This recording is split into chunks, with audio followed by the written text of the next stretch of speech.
Alif Lam Mim.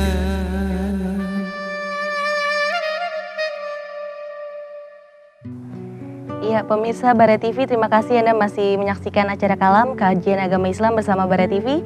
Ya, Kang Wahyu, kita kan tema kita kan mengangkat tentang wudhu ya. Iya. Saya pengen bertanya nih, kalau misalnya kita habis sholat biasanya dari zuhur ke asar kan waktunya jaraknya dekat ya. Kita masih punya wudhu. Apakah kita harus wudhu lagi untuk ke sholat asar ya? Karena kan pernah baca katanya Allah itu senang dengan orang-orang yang menyempurnakan wudhunya. Bahkan wajib ya Kang ya. Gimana itu Kang? Terima kasih pemirsa Bara TV rahimakumullah. Jadi kalau kita yakin masih berwudu ketika masuk asar, masuk waktu asar, di sini tidak wajib berwudu lagi, tetapi disunahkan untuk tajdidul wudu. Kecuali wudunya orang yang uzur karena misalkan mohon maaf beser. Orang yang beser di sini kan terus-menerus dia keluar sesuatu yang najis, ya kan? Dia tidak boleh berwudu sebelum masuknya waktu sholat.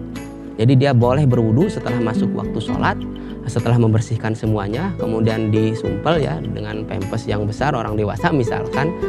Di sini baru dia berwudu dan wudunya hanya untuk satu kali sholat fardu saja.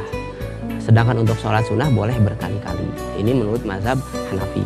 Nah, kembali kepada pembahasan tadi ditanya. Di sini mengenai menyentuh Al-Quran, memang sebaiknya saya sarankan kita berwudu supaya kita nurun ala nurin, kita bercahaya untuk bisa menerima cahaya Al-Quran. Dan Al-Quran memang subhanallah, Allah subhanahu wa ta'ala berjanji inna nahnu nazzalna dzikra wa inna lahu lahafizun. Jadi kami yang menurunkan Al-Quran dan kami pasti akan senantiasa menjaganya.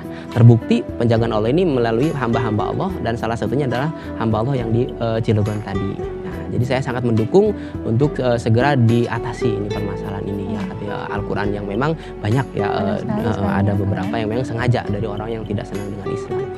Pemirsa Bara TV rahimakumullah, berikutnya yang termasuk adabul wudu, etika berwudu adalah hendaklah kita tidak meminta tolong kepada orang lain. Selama kita masih mampu berwudu sendiri, jangan kemudian tolong dong dicurahkan nih airnya gitu kan saya berwudu, kecuali kalau memang tidak bisa.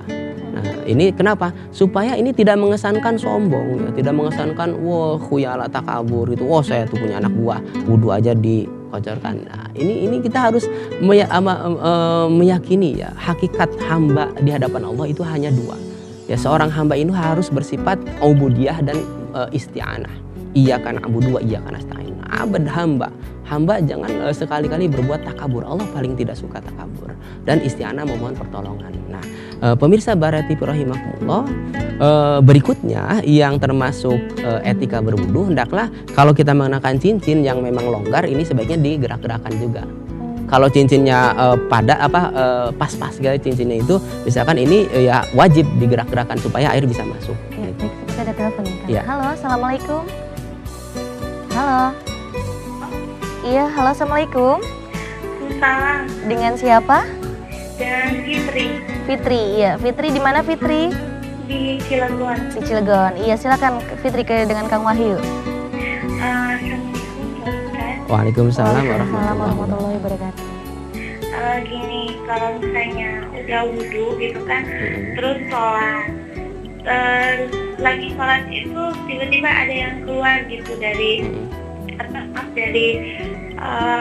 kemeluar gitu kan. Itu harus wudhu lagi atau enggak gitu. Terus yang kedua, ini kalau misalnya tadi kan wudhu katanya lebih afdal ke kiblat ya. Kalau misalnya tidur harus ke kiblat juga. Iya, terima kasih. Iya, itu aja. Baik, terima kasih Fitri. Iya. Assalamualaikum. Waalaikumsalam warahmatullahi wabarakatuh. Ya, langsung saja dari tanya. Jadi yang pertama tadi pertanyaannya tentang jika lagi sholat, kemudian ada sesuatu yang keluar dari dua saluran pelepasan, ini membatalkan sholat. Karena membatalkan wudhu menurut mazhab Syafi'i, ketika wudhunya batal, maka batal pula sholatnya. Karena Rasulullah SAW bersabda, la sholata liman la wudhu alahu. Tidak sah sholat seseorang yang tidak memiliki wudhu.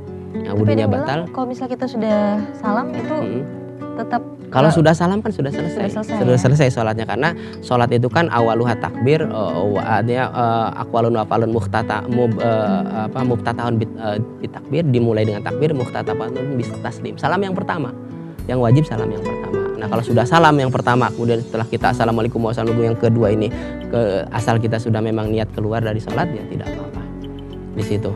Nah, adapun yang kedua tadi pertanyaannya tentang bagaimana tata cara harus tidur. menghadap kiblat juga. Imam Sahrawardi dalam kitab Awariful Ma'arif di sini sebenarnya memberikan dua kaifiat tidur. Yang pertama dan terbaik tentu saja kaifiat yang selalu dilakukan Rasulullah adalah dengan menghadap ke kiblat, tetapi lambung kita di kanan. Jadi lambung kita menghadap ke kanan ya, kanan. Ini kalau misalnya ini kiblat kita ke sana kepala, seperti menghadap kiblatnya mayat yang dikuburkan. Nah, seperti itu. Yang kedua, Imam Sahrawardi pun juga ada mengatakan Rasulullah terkadang juga di sini kaki yang di kiblat, kepala kita yang di timur. Berarti kalau di sini ya yang melawan. Jadi tetap ketika kepala kita di timur, kalau misalnya ini kiblat barat ya, di sini kita menghadap ke kiblat juga begitu. Nah, jadi seperti itu. Tampaknya ada telepon lagi. Iya. Halo, assalamualaikum. Halo.